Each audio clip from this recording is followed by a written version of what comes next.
السلام علیکم ورحمۃ اللہ وبرکاتہ۔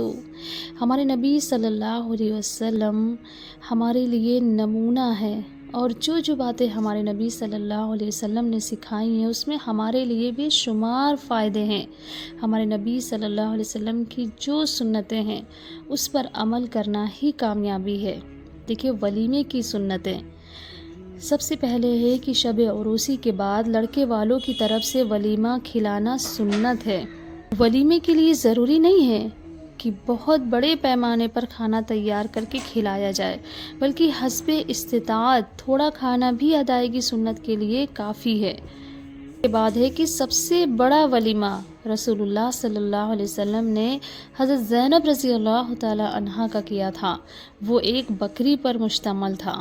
اور پھر اس کے بعد ہے کہ بہت ہی برا کھانا اس ولیمے کا ہے جس میں مالداروں کو دعوت دی جائے اور غربا، مساکین اور فقراء کو چھوڑ دیا جائے۔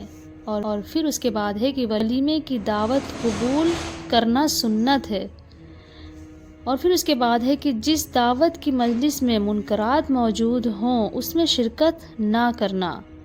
اور پھر اس کے بعد ہے کہ اظہار اور فخر میں مقابلہ کرنے والوں کی دعوت قبول نہ کرنا۔ اور پھر اس کے بعد ہے کہ ولیمہ 2 دنوں تک مسنون ہے، تیسرے دن جائز ہے۔ اور پھر اس کے بعد ہے کہ فاسق کی دعوت قبول نہ کرنا۔ اور پھر اس کے بعد ہے اس متقی کے یہاں کھانا کھانے جائیں تو اس کے کھانے کے جائز اور ناجائز ہونے کی تحقیق نہ کرنا۔ اور پھر اس کے بعد ہے کہ داعی کے یہاں دعوت قبول کر کے اصل جانا، پھر چاہے تو کھائیں اور چاہے نہ کھائیں، یعنی دعوت کو قبول کریں۔ تو یہ کچھ ولیمے کی سنتیں ہیں، اس پر ہمیں عمل کرنا چاہیے۔